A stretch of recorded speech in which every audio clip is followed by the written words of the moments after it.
4 जून 2024 को लोकसभा के इलेक्शंस के रिजल्ट के साथ साथ एक ऐसा भी रिजल्ट अनाउंस हुआ जिससे लगभग 24 लाख स्टूडेंट हैरान रह गए और उनको ये समझ में नहीं आया कि आखिर ये रिजल्ट किस बेसिस पर डिक्लेयर किए गए हैं। और साथ उनके टीचर्स जो उनको गाइड कर रहे थे इस पूरे एग्जामिनेशन के प्रोसेस में, ये वो भी आश्चर्य में पड़ गए कि आखिरकार इस तरह का रिजल्ट आया कैसे। कर रही हूँ नीट 2024 की, और ये एग्जाम कराया जाता है हमारे देश में डॉक्टर्स के सिलेक्शन के लिए। यही कैंडिडेट जो नीट को क्वालिफाई करते हैं ये जाकर के आगे एमबीबीएस की पढ़ाई करते हैं और फर्दर स्टडीज करके ये हमारे हेल्थ केयर सिस्टम में एक बहुत बड़ा माइलस्टोन क्रिएट करते हैं। नीट 2024 का एग्जाम कराया गया था 5 मई को और इसका रिजल्ट डिक्लेयर किया गया 4 जून 2024 को। नीट का एग्जाम हमेशा से ही एक one of the toughest exam समझा जाता है और यहाँ पर जो मैक्सिमम मार्किंग होती है वो 720 होती है।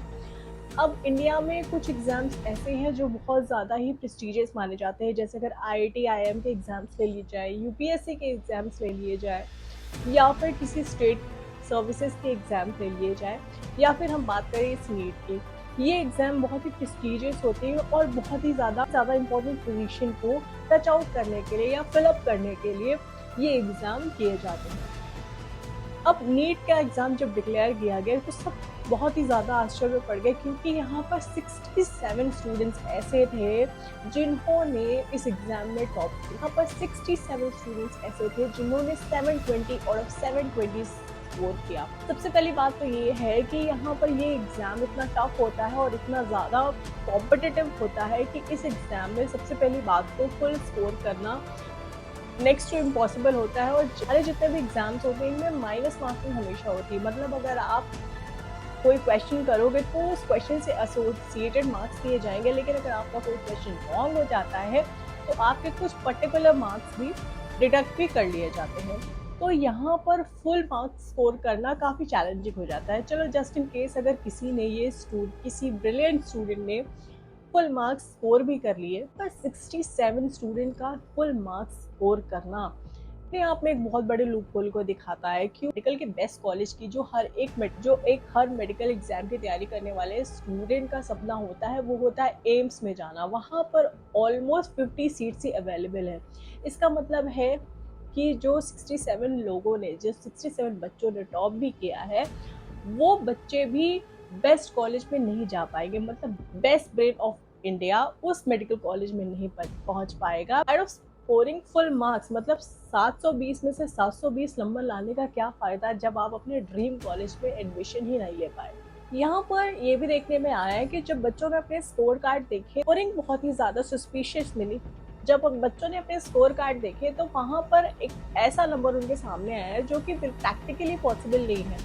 कि मिनिमम मान लीजिए कि बच्चे एक क्वेश्चन को छोड़ देते हैं या एक क्वेश्चन को गलत कर देते हैं तो भी इनके 715 या 716 ही नंबर आ सकते हैं। लेकिन यहाँ पर ये भी देखा गया कि स्कोर कार्ड में बहुत से बच्चों के 718 और 719 नंबर भी आए हैं, जो कि प्रैक्टिकली इम्पॉसिबल है। 720 नंबर कोई बच्चा ला तो सकता है, मतलब कि अगर वो सारे क्वेश्चंस को सही कर देता है, कोई भी क्वेश्चन गलत नहीं करता है, तो वो 720 तो स्कोर कर सकता है। लेकिन अगर एक क्वेश्चन बच्चा छोड़ देता है तो वो 716 स्कोर कर लेगा, और अगर एक क्वेश्चन वो गलत कर देता है तो वो 715 स्कोर कर लेगा। तो यहाँ पर स्टूडेंट्स का ये कहना है कि इस तरह की मार्किंग किस बेसिस पर की गई और इस तरह के मार्क्स कैसे दिए गए, जबकि ये प्रैक्टिकली पॉसिबल ही नहीं है नीट के एग्जाम में। अब इसके लिए एनटीए का ये कहना है क्योंकि पंजाब, हरियाणा, दिल्ली और छत्तीसगढ़ के सेंटर्स के कुछ बच्चों ने यहाँ पे पिटीशन डाली है कि उनका लॉस ऑफ टाइम हुआ है, उनको पेपर देर से मिला या किसी भी वजह से उनका लॉस ऑफ टाइम हुआ है। इसकी वजह से एनटीए ने उन्हें ग्रेस मार्क प्रोवाइड किए, इसकी वजह से ये नंबर देखने को मिले हैं।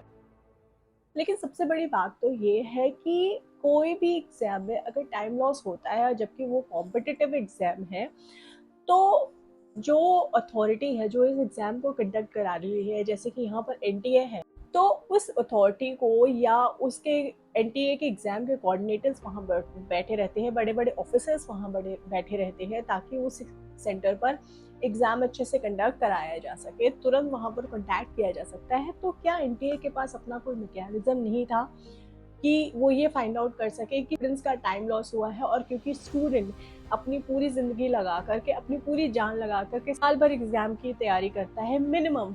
कुछ-कुछ स्टूडेंट तो 2-3 सालों से इस एग्ज़ाम की प्रिपरेशन कर रहे होते हैं। तो क्या ये फ़ेयर है कि एनटीए जैसा इंस्टीट्यूशन जिसका काम ही इस एग्ज़ाम को फ्री कंडक्ट कराना है, वो इस बात का ध्यान ना रखे? इसके लिए स्टूडेंट्स की अभी एक बहुत ही टेंडर एज में, अपनी टीन एज में है, वो इस बात को आइडेंटिफाई करे, उसकी ज़िम्मेदारी है इस बात को आइडेंटिफाई करना और उसके लिए पिटीशन डालना, क्योंकि कोर्ट के सिस्टम में जाना एक स्टूडेंट का काम नहीं होता है।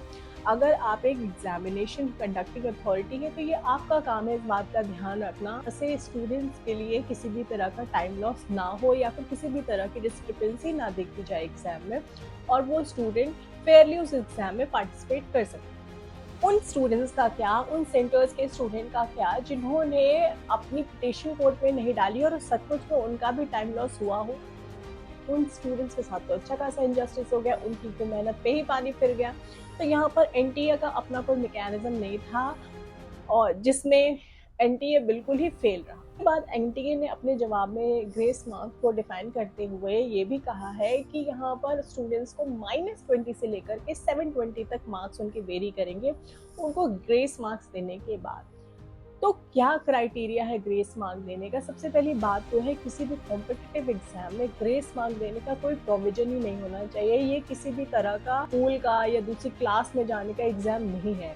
ये बहुत ही बड़ा एक कॉम्पिटिटिव एग्जाम है। यहाँ पर एक एक मार्क के लिए स्टूडेंट फाइट करता है, और एक एक मार्क से मेरिट बदल जाती है, लोगों के कॉलेजेस बदल जाते हैं, उनको अपनी प्रेफरेंसेस नहीं मिलती है। किसी एग्जाम में 100 मार्क्स पे सिलेक्शन हो रहा है और किसी स्टूडेंट के 99.9 मार्क्स होते हैं, वहाँ पर उस स्टूडेंट को उस कॉलेज के लिए, उस कोर्स के लिए रिजेक्ट कर दिया जाता है। तो यहाँ पर ग्रेस मार्क क्यों दिए गए, वो भी ऐसे एग्जाम में जहाँ पर एक एक मार्क्स की 0.1 मार्क की फाइट होती है। कॉम्पिटिटिव एग्जाम में कभी भी कोई भी मार्क्स एडिशनल अगर स्टूडेंट को दिए जाते हैं, तो वहाँ पर सिर्फ एक बेसिस होता है कि कोई एक ऐसा क्वेश्चन पेपर में आ गया जो कि गलत फ्रेम हुआ है, पर्टिकुलर क्वेश्चन में 4 ऑप्शंस दिए हो, उसमें से 2 ऑप्शन सही हो, जबकि होना सिर्फ एक ऑप्शन को करेक्ट चाहिए। तो यहाँ पर उस क्वेश्चन को कैंसिल कर दिया जाता है और हर एक स्टूडेंट को एक एक्स्ट्रा मार्क प्रोवाइड किया जाता है उस क्वेश्चन के लिए जो कि गलत फ्रेम किया गया है। तो यहाँ पर ये एक ग्रेस मार्क का, यहाँ पर आप इसको ग्रेस मार्क तो कह सकते हो, लेकिन ये एक कोई ग्रेस मार्क नहीं है, ये एक एडिशनल मार्क है जो कि जो एग्जामिनेशन अथॉरिटी है वो अपनी लाइबिलिटी उस पर लेते हुए, अपनी जिम्मेदारी लेते हुए, वो स्टूडेंट्स के साथ फेयर रहने के लिए उनको देती है। एनटीए ने स्टूडेंट का नंबर तो बताया, उन्होंने ये बोला 1563 1563 बच्चों को ग्रेस मार्क दिए गए हैं।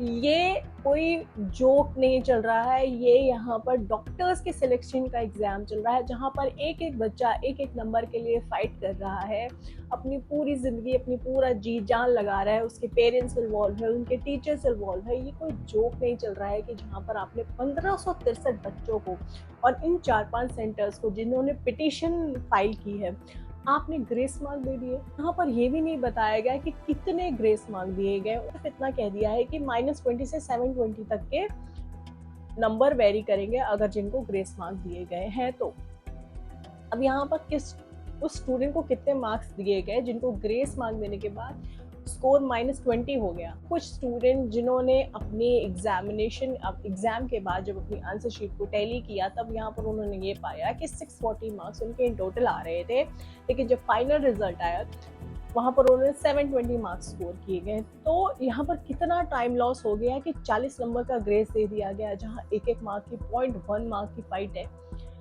तो क्या ये उन स्टूडेंट के साथ नाइंसाफ़ी नहीं है कि यहाँ सेंटर पर सब कुछ ठीक चलता रहा और जिन्होंने जी जान लगा के पढ़ाई की और एग्ज़ाम दिया? तो अगर किसी को ग्रेस मार्क ही देना है, तो स्टूडेंट तो हमेशा यही सोचेगा ना कि अच्छा है कि मेरे एग्ज़ाम सेंटर पर सब कुछ ठीक ठाक ना चले और लॉस ऑफ टाइम हो जाए और मुझे भी ग्रेस मार्क मिल जाए, हो सकता है मैं टॉप ही कर जाऊँ। स्टूडेंट पढ़ाई क्यों करेगा? यहाँ पर ये भी देखने में आया है कि 40 नंबर से लेकर के 200 नंबर तक का ग्रेस मार्क देने की बात एनटीए करता है, जो कि बिल्कुल भी अनफेयर है। सबसे पहली बात, किसी भी कॉम्पिटिटिव एग्जाम में ग्रेस मार्क की बात करना अपने आप में एक बहुत बड़ा लूप होल है मैं तो कहूँगी, क्योंकि कोई भी सिस्टम, कोई भी रेफरेंस जो आप ये कहते हो, कोई क्लैट के एग्ज़ाम को रेफरेंस बना करके आपने यहाँ पर ग्रेस मार्क दी है, वो एग्ज़ाम अलग है, वो क्राइटेरिया अलग है, वहाँ के स्टूडेंट का माइंडसेट अलग है। लेकिन यहाँ पर बात हो रही है डॉक्टर्स के सिलेक्शन की, जो आपके हेल्थ केयर सिस्टम में जुड़ेंगे। क्या आप उनको ऐसे कैंडिडेट दे सकते हो जो डिजर्विंग नहीं हो, या फिर जो ग्रेस मार्क लेकर के पास हुए हों? वो डिजर्विंग कैंडिडेट जो एक एक मार्क के लिए फाइट कर रहा था, अपनी पूरी लाइफ लगा रहा था उसमें, वो वहाँ तक पहुँच नहीं पाया। और यहाँ पर ये भी देखने में आया कि 8 स्टूडेंट जो सेम सेंटर, झज्जर के सेम सेंटर से बिलोंग करते थे, एग्जाम सेंटर झज्जर में ही था, वहाँ पर 8 स्टूडेंट ने फुल मार्क्स स्कोर किए हैं। तो ये एक बहुत ही ज़्यादा इम्पॉसिबल सा टास्क है। सी हम सब ने कभी ना कभी एग्ज़ाम, कॉम्पिटिटिव एग्ज़ाम ज़रूर दिया है। वो आईआईटी का हो, चाहे वो आईआईएम का हो, चाहे वो यूपीएससी का, चाहे वो स्टेट सर्विसेज का हो, चाहे वो मेडिकल हो, या कोई भी एग्ज़ाम हो। एक सेंटर पर 8 लोग ऐसे मिल जाना जो कि फुल मार्क उस एग्ज़ाम में स्कोर कर रहे हैं, ये इस एग्ज़ाम की सेंटिटी पर बहुत बड़ा क्वेश्चन मार्क रेज करती है, जो कि प्रैक्टिकली इम्पॉसिबल है। कॉम्पिटिटिव एग्ज़ाम में जिसका नेचर ऐसा है कि वो सबसे ज़्यादा टफ एग्ज़ाम माना जाता है, यहाँ पर ज़्यादा से ज़्यादा दो नहीं तो 3, इससे ज़्यादा टॉपर्स का होना बहुत ही ज़्यादा इम्पॉसिबल सी बात है। और वहीं पर ऐसा कोई सेंटर मौजूद होना जहाँ पर 8 स्टूडेंट्स ऐसे हैं जिन्होंने फुल मार्क स्कोर किया है, ये अपने आप में ये शो करता है कि किस तरह से इस एग्ज़ाम की सैंटिटी को कॉम्प्रोमाइज़ किया गया है। क्या वहाँ पर सॉल्वर बैठे थे? क्या उन स्टूडेंट्स को पहले से ही पेपर पता था? क्योंकि आपको मैं ये बता दूं कि पटना में एक एफआईआर नीट के एग्ज़ाम के पेपर को लेकर के हुई थी। वहाँ पर पुलिस को नीट एग्ज़ाम का पेपर जला हुआ मिला भी था एग्ज़ाम के पहले, लेकिन उन्होंने उस जले हुए पेपर को नीट के पेपर से मिला करके देखने की ज़हमत तक नहीं उठाई, ताकि ये पता चल सके कि नीट का पेपर आउट हुआ है। यहाँ पर एनटीए इंस्टीड ऑफ ये सारे वेग एक्सक्यूजेस देने के बजाय अगर ये एडमिट कर ले कि हाँ एग्जाम का पेपर लीक हुआ है, यहाँ पर स्टूडेंट्स के साथ नाइंसाफी हुई है, अपनी सेंटिटी को ज्यादा अच्छे से डिफेंड कर सकती है, अपनी रेपुटेशन को ज्यादा अच्छे से बचा सकती है, इंस्टीड ऑफ ये फालतू के एक्सक्यूजेस देने से कि टाइम लॉस हुआ है तो हमने ग्रेस मार्क दे दिया है। ग्रेस मार्क देने का कोई क्राइटेरिया कॉम्पिटिटिव एग्जाम में नहीं होता है। यहाँ पर हर एक स्टूडेंट इक्वल होता है। आप किसी भी स्टूडेंट को ग्रेस मार्क दे करके इस कॉम्पिटिटिव एग्जाम में अलग फुटिंग पर नहीं खड़ा रख सकते हैं। सच में अगर सच में किसी सेंटर पर टाइम लॉस हुआ भी है तो आप उसको एक्स्ट्रा टाइम प्रोवाइड करके उसको कॉम्पनसेट कर सकते थे, इंस्टीड ऑफ की ग्रेस मार्क देने के। ऑनलाइन एग्जाम नहीं था कि सर्वर बंद हो जाता है जहाँ पर अपने आप एक टाइम के बाद जब एग्जाम का टाइम ओवर हो जाता है। यहाँ आपके हाथ में था, आपके सेंटर की अथॉरिटी के हाथ में था। अगर आप उन स्टूडेंट के साथ सचमुच में इंसाफ करना चाहते थे तो आप उनको एक्स्ट्रा टाइम प्रोवाइड कर सकते थे, इंस्टीड ऑफ कि आपने 40 से लेकर के 200 तक के ग्रेस मार्क दिए। अगर ग्रेस मार्क देना आपके हाथ में था तो एक्स्ट्रा टाइम प्रोवाइड करना भी आपके हाथ में था, आप वो कर सकते थे। अभी भी मेरी एनटीए से यही रिक्वेस्ट है कि इंस्टीड ऑफ ये सब फालतू के बहानों से अपनी गलती को ढकने के, वो अगर ये एक्सेप्ट कर ले कि हाँ ये एग्ज़ाम का पेपर लीक हुआ है, वो ज़्यादा अच्छी डिग्निफाइड अथॉरिटी बन के निकलेंगे। और ये पहली बार नहीं हुआ है कि किसी कॉम्पिटिटिव एग्ज़ाम का पेपर लीक हुआ है। रिसेंटली यूपी में आरओ 2023 का पेपर भी लीक हुआ था। वहाँ पर भी public service commission, Uttar Pradesh का जो पब्लिक सर्विस कमीशन है, ये मानने को तैयार नहीं था पेपर लीक हुआ है।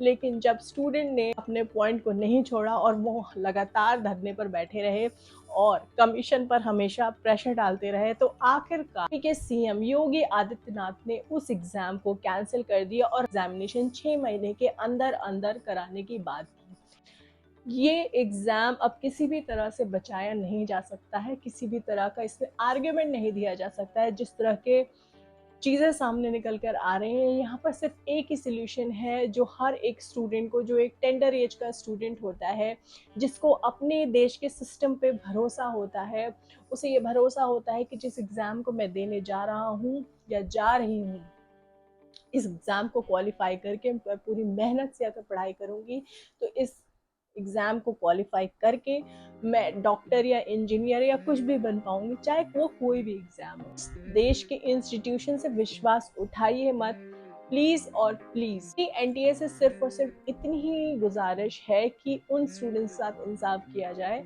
और री नीट कराया जाए, अदरवाइज आप इस देश के बेस्ट ब्रेन को खो देंगे। स्टूडेंट्स का अगर इस देश के भरोसा उठ जाएगा तो आप कहाँ से अच्छे डॉक्टर्स और इंजीनियर्स और ऑफिसर्स लेकर के आओगे जो आपके देश को चलाने के लिए सबसे ज़्यादा इम्पोर्टेंट पिलर होते हैं, और वो भी डॉक्टर्स। इसलिए हमने कोविड के टाइम पर देखा ही कि डॉक्टर्स ही वो मजबूत पिलर थे, पूरा मेडिकल स्टाफ ही वो मजबूत पिलर था जो कोविड के आगे एक ढाल बनकर खड़ा रहा और अपने ऊपर खतरे को मोल लेते हुए भी सबकी जान बचाने की पूरी पूरी कोशिश की।